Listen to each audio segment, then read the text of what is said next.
Hey guys, Dan here alongside Tim for Dan Does Disney. Hello, Tim. Hi, everybody.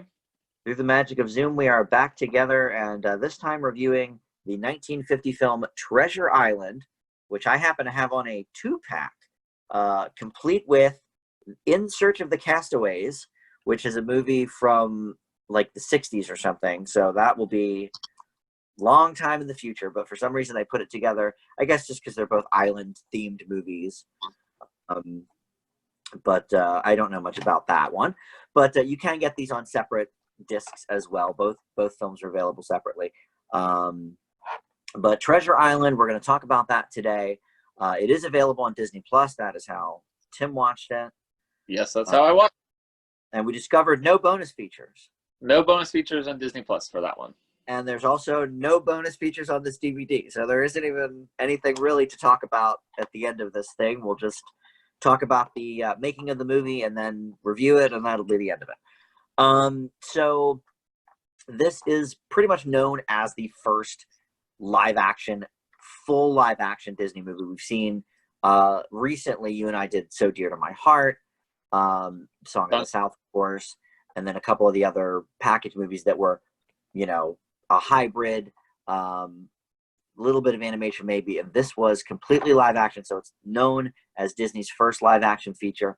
It's also sort of known as the first color version of Treasure Island. Of course, the story's been around, for like 100 years before this, but there were many black and white versions, silent versions. This is the first color version that was ever done on film as well. So this was another pretty big hit for Disney. If you're a fan of Dan Does Disney, you'll remember that we just did Cinderella with Joe a couple of weeks ago, and that was a huge hit in 1950. This was another 1950 box office hit. It was made for $1.8 million, and it made 4.1 at the original box office in its first release. So this has a very interesting backstory. Usually Tim's pretty well read. I don't know how much you read about this ahead of time. I didn't read that much about it. I just found like that it had like some mixed reviews, and some people liked it, some people didn't, and that's really the reception I got.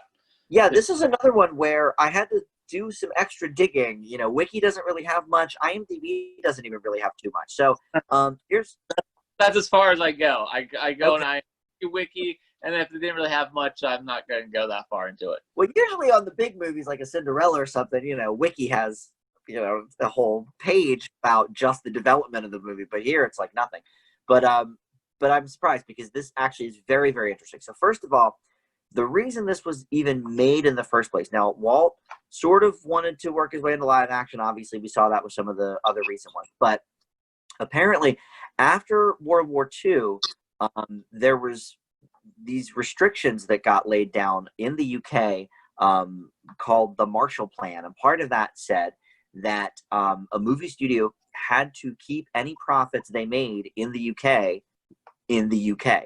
So the profits Disney made on Cinderella and some of the other movies had to stay in the United Kingdom if it made profit in that country. So instead of making an entirely new animation division over there, he just said, well, you know what, let's just film some live action movies in England, and then we'll be set. So the reason that this sort of came about is due to that sort of restriction. So who knows if we ever would have gotten some live action Disney movies if they didn't sort of put down that gauntlet. So I thought that was very interesting. That makes a little bit of sense, because the one thing that I read was that Bobby Driscoll could only get like a 30-day visa to film in the United Kingdom, so they had to film all of his stuff first. Yes. Yep. It was a 3-month work permit, and yeah, they did all of his stuff first, and that also resulted in a lot of his like distant shots, long shots, being just some British boy that they had, be a body double in anything he wasn't like up close in. So yeah, that goes hand in hand with that. And this also had a possible animated sequence at one point that Walt was considering, and it got dropped. I did read that too. Did you read that? Yeah, called Reynard the Fox, which ended up becoming Robin Hood in the 70s, the animated Robin Hood version. Um, and that was going to be like a story that they told to Long John Silver in this movie, much like, I guess, the Uncle Remus stories and the imagination sequence and So Dear to My Heart. So but look, I'm glad he scrapped it. I'm glad that they went the full action route on this, because I think, I don't know, at some point you got to kind of break. If you're going to do live action, do live action. You can do both. And this was directed by Byron Haskin, who I didn't really recognize the name, but he directed the first, like the original War of the Worlds in the 50s. And even though he was, the director, Walt had more input on this than a lot of the recent movies that were happening. Because with Cinderella, he had the 9 Old Men kind of working on it, and some of the other animators. But here, this was like, well, this is my first live action movie. I want to see scenes of this. I want to see X, Y, and Z. So they would airmail him scenes from the movie almost daily to take a look and get his notes. And he changed the entire score of the movie to a more like, sort of not spooky, but like, a little more forceful, a little more demanding of the audience. So that's about what I've got on the background of it. Like you said, Bobby Driscoll, who we met originally in Song of the South and So Dear to My Heart. And actually, we originally met him was it Ichabod? No. Or was that just the girl? It was the Pesco Bill in. Oh, that's right. In was that Make My Music? Fun and Fancy Melody Time. Melody. They all blend together. Melody Time. Yes. Okay. So we've that one would have happened after Song of the South, in between Song of the South and So Dear to My Heart. We just watched them out of order. Yes, yeah. The first one he and the gal were in was Song of the South. So we have the sort of, I mean, other than him, I guess, the sort of lead guy. You've got Robert Newton, who plays Long John Silver, and of course Tim's going to get into the specifics of everything. But this dude played the same character in other non-Disney projects after the fact. He went on to do this TV show called Adventures of Long John Silver, which aired in most places after he died. He died just a couple years after this movie was made. And then there was another movie they did with him called Long John Silver, with the same director, actually, but just not through Disney. And he is essentially, after this movie, credited with the archetype we see today in pirate movies, the whole like R kind of thing that Johnny Depp does and everybody does when they sort of do pirate bits. He sort of, I don't know, created that, I guess, in this movie. This was also one of the first Disney movies to be shown on television. It was part of the Wonderful World of Disney in 1955. Just a few months after that went on the air. Oddly enough, though, it went in 2 parts, a week apart. They did it an hour, and then you had to wait a week to see, what happened with the rest of the story. And then they did it again the same way in the 60s, and then released it in theaters again in 75. And I'm sure you read about this, the MPAA sort of ratings debacle with that. Yeah, because in the 50s there sort of were no ratings, or I don't really understand. I guess they were still under the Hays Code at the time. I don't know when ratings actually started existing, but or maybe it was rated G then, but they had to get it re-rated. I don't know. Did you read too much into it? I just knew that with the re-release they had to get a rating again, and then they had to cut some stuff out. Like 9 minutes got cut out. Yeah. I tried to find out exactly what got cut out, but the only thing it mentioned was that apparently someone gets run over by a cart or something like that. And died. Yeah, I couldn't figure out specifically, but yeah, it must be a lot because they took out 9 minutes of it. But and there's I imagine that things that are part of the book that they've included. Oh, okay. Well, the version we watched though is the uncut original version. We did not watch the trimmed version. Oh. Yeah, because the trimmed version was 87 minutes, I think. There we go. Well, I don't know what's on Disney Plus, but as far as I know, everything since 1991 that's been released is the original uh 1950 version. Okay. That is what should be on Disney Plus. So yeah, the first couple of versions of VHS, the 1981, 1985 versions were the G-rated, re-release, and then same with the first Laserdisc in '83, and then after that, 1991, the VHS release there. Everything that came after is the original uncut version. So, that's pretty much all I have about the background and the history. But this is the first, because of the whole UK thing. This is the first of several movies that were filmed in England that we're going to talk about. I believe the Rob Roy movie was, Robin Hood. I'm sure was. I didn't look at the specific ones, but there were 4 shortly after this one that were filmed in the UK because of that rule. So I imagine it's probably the next 4 that we're going to do. That makes sense. Yeah, but let's hear about this story. I mean, I think most people know the general story, but let's hear about it anyway. Okay. It's based off of Robert Louis Stevenson's famous book, Treasure Island, and it takes place in 1765 and tells the story of a young Jim Hawkins, played by Bobby Driscoll, who is given a map to Captain Flint's buried treasure. And he sets sail to the Caribbean with Squire Talawley, Dr. Livesey, and Captain Smollett, and they hope to find the buried treasure. Unfortunately, a large number of the Flint's old pirate crew are also aboard this ship, including Long John Silver, who is posing as the ship's cook. Jim Hawkins and Long John Silver form an unlikely friendship that could possibly help both of them survive the backstabbing cutthroats on Treasure Island. Yeah, that is exactly what happens. It's told pretty much the same way every time, more or less. Muppet Treasure Island is the one you've seen, right? I've seen Muppet Treasure Island. I don't think I've seen Treasure Planet.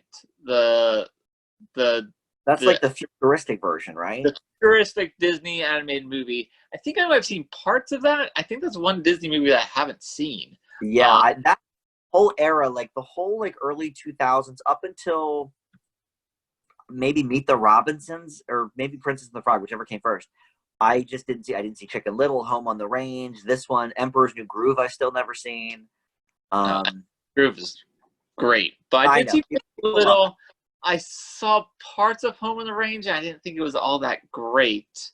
No, it didn't seem that great from the preview. I saw of it once, but yeah, Treasure Planet is Joseph Gordon-Levitt, right? I don't know, honestly. Okay. I think it is. I really don't know. But so Disney has a few of the, because now they own the Muppets, so I guess that counts as a Disney movie. Yeah. And then they made the. I feel like there's a sequel to this that isn't In Search of the Castaways. In Search of the Castaways, by the way, is also from a book. It's from Jules Verne, who did 20,000 Leagues Under the Sea and all those. But I feel like they did another Treasure Island as well. But maybe there was one in the 90s, but maybe it had nothing to do with Disney. No. That's very possible. But all right, so this is the first time you've ever seen this. Yes. And watching it today, I think it might be the first time I've ever seen it too. I thought I had seen it before, and maybe I have when I was like real little, but we didn't own it or anything. And we didn't have Disney Channel, so unless they aired it on the Magical World of Disney in the 80s or something, I don't know where I would have seen it. So no, I mean, every now and then, like HBO or Showtime, Disney movies and stuff like that. We didn't have any. Though. Like we had cable, like basic cable, for about 3 years, and then we couldn't afford it anymore, so we got rid of it. And then that was when Disney Channel was a pay channel, so we didn't have that. We didn't have HBO. So yeah, I mean, pretty much I guess it's possible we saw it in school or we rented it from the video store or something. That's possible, but I don't really remember much about this other than after seeing Muppet Treasure Planet, the main story. Yeah. I mean, I might have seen parts of it with just my dad watching old movies, because he sometimes would watch old movies and I walk in and be like, oh, what's this? And okay. but I didn't make a lasting impression. Yeah. Yeah, for me neither. I mean, obviously it was a big hit. Yeah. You know, people have been doing the pirate impression of basically this dude Yeah. for decades.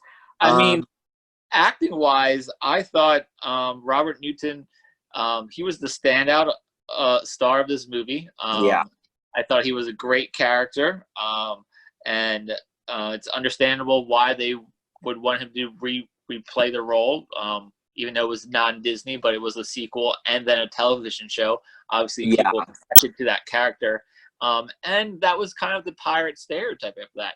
And I feel like it was so much a pirate stereotype that that's why Pirates of the Caribbean was such a hit, is because Johnny Depp had to recreate a different type of things, and that's why the first movie's really good. But then his thing became kind of like his own stereotype, and that's why the sequels weren't that great. But the first one is actually really good still.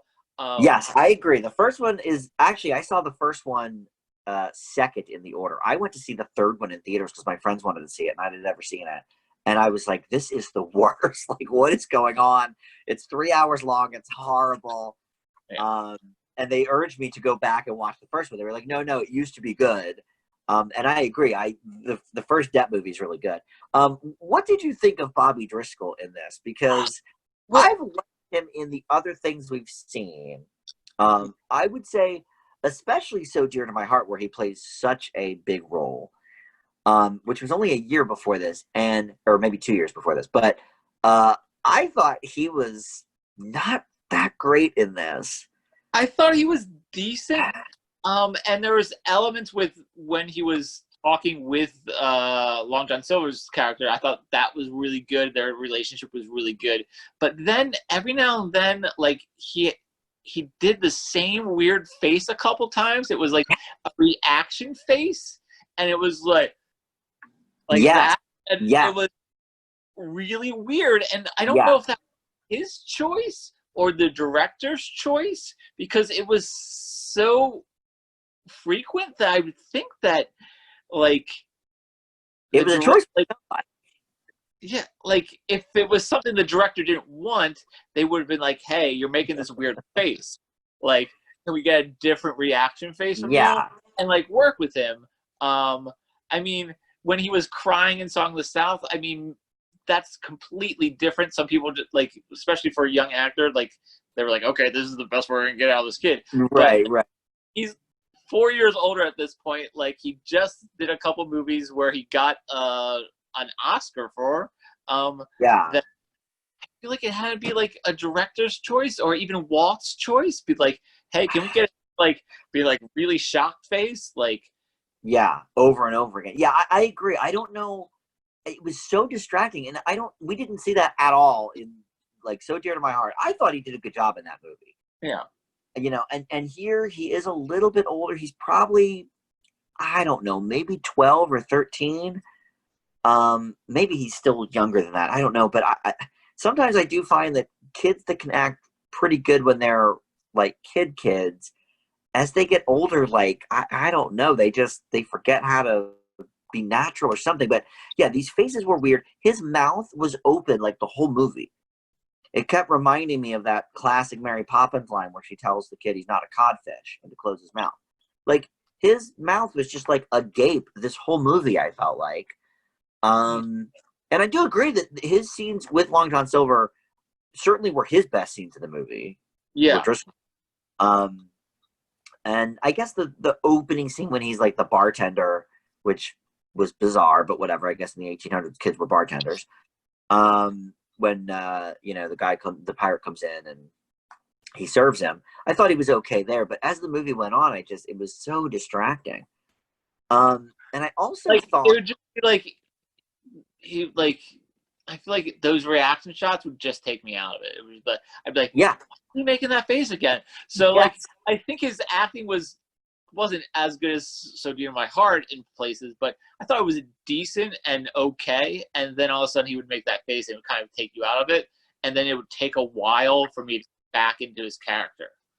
yeah, I agree. It was so distracting every single time. And I don't know if you'd notice this too, but I thought his cheeks were like incredibly red. And at first I thought like that was just him, or some people have more red cheeks. And then I just thought, the more I paid attention, it looked like the makeup on him and some of the other characters was just like overdone.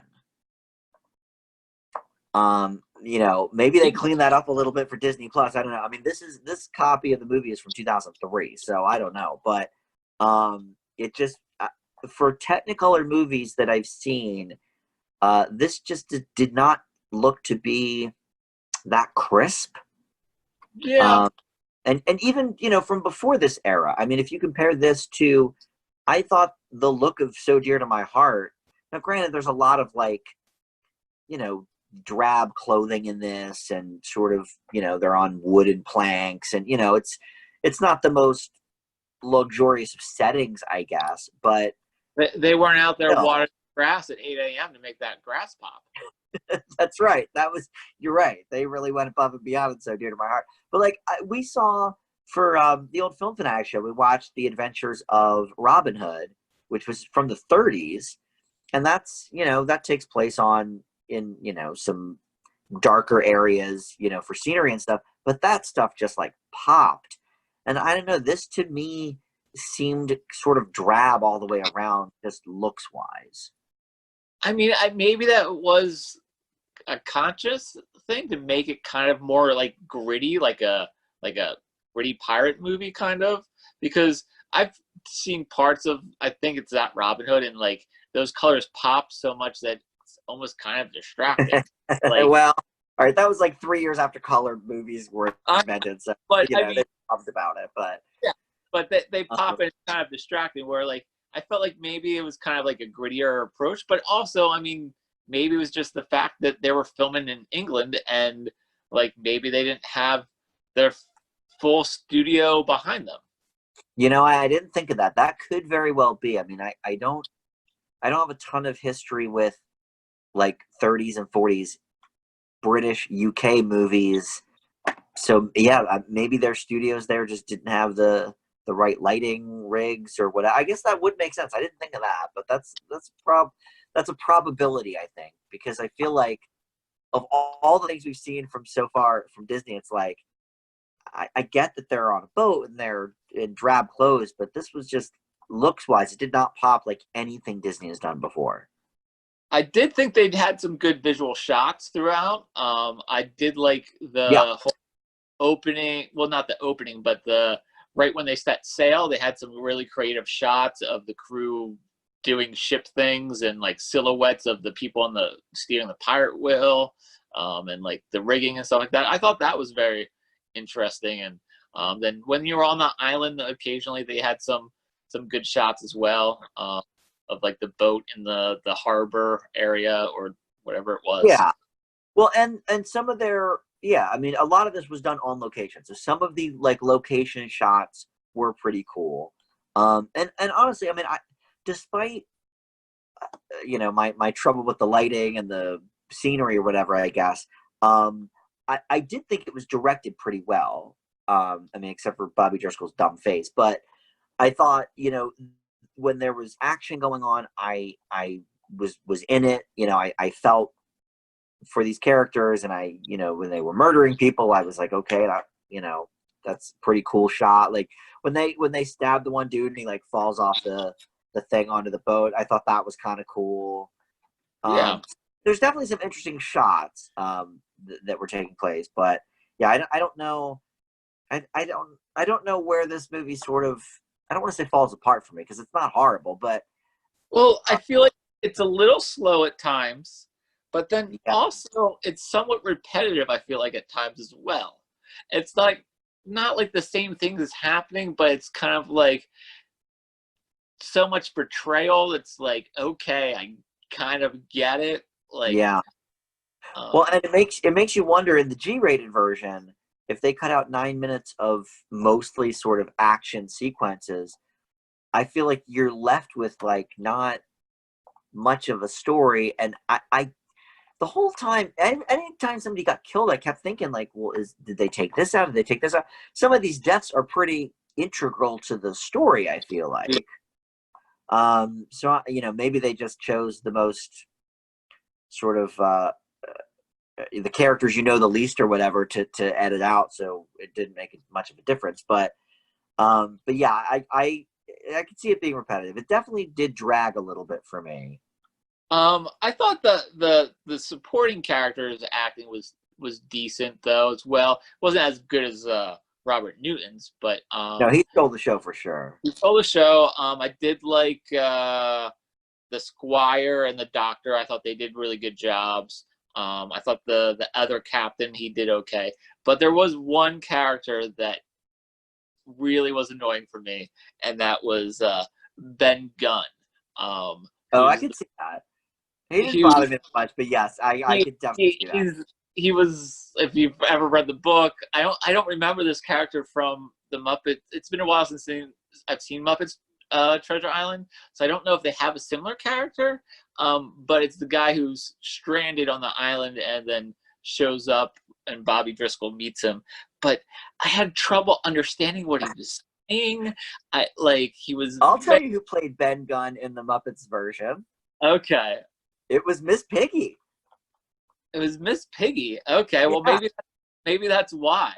Apparently, there's no females in this version. Yeah, you know what? I think it was like she had like a whole tribe there or something like that. They changed a lot for the Muppets. Well, yeah. I'll tell you what though, Ben Gunn has been played by some pretty famous people. Martin Short did him in Treasure Planet, and then apparently in the 2012 Treasure Island miniseries, Elijah Wood played him.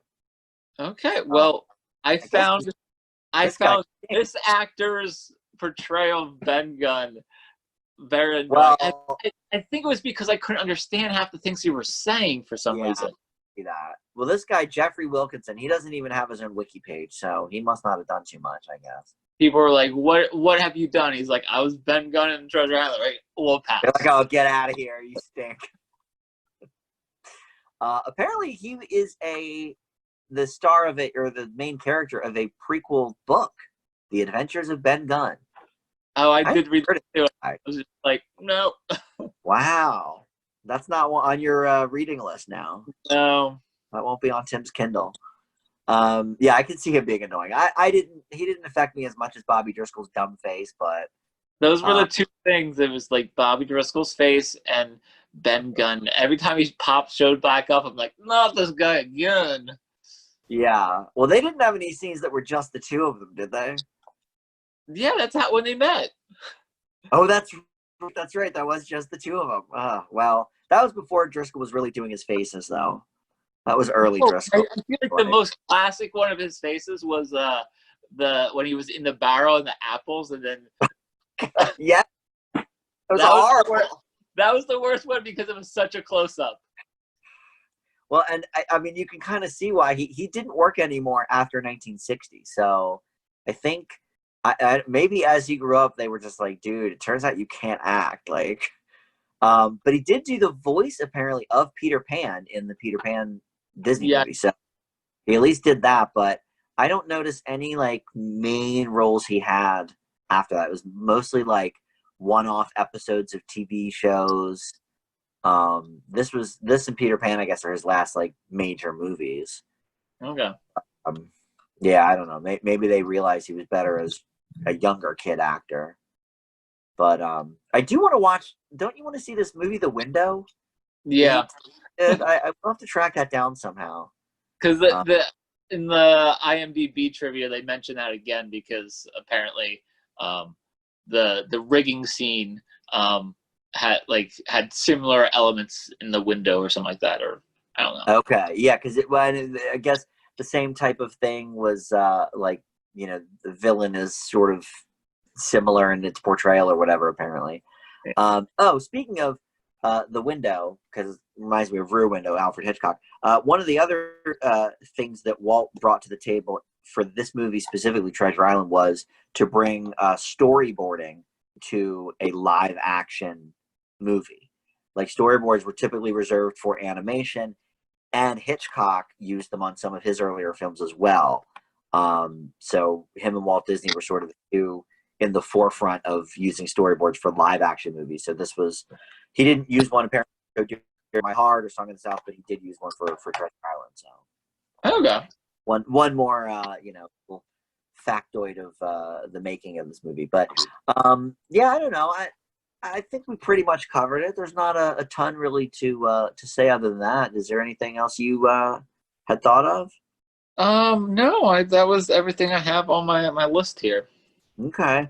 Yeah, I mean, I think even though it didn't thrill me like I hoped it would have, certainly just in the Newton portrayal alone of Long John Silver, it definitely gets a positive grade from me. Yeah, and Um, definitely watch just for his portrayal alone. yeah, and the despite my issues with some of the other things more on the technical standpoint, it is a great achievement that Walt sort of decided to work around certain constraints and say, you know what, let's do this. And obviously, it was a compelling movie. I mean, it was sort of the gold standard for Treasure Island movies or pirate movies, I guess, really until the Pirates of the Caribbean came out. Yeah. So I don't know. I think I would leave this with a B. Yeah, I'd put it with a B, maybe a B minus. I think at the time, for the time that it's in, definitely a B. I think a normal viewer these days would probably give it a B minus. Yeah, I think it might be a little boring for people now, certainly, but that performance is top notch. You could definitely see, like you said earlier, why they would want him to do these other things. I was trying to find. I wonder if it's on YouTube at all. I was trying to find like an episode of his show.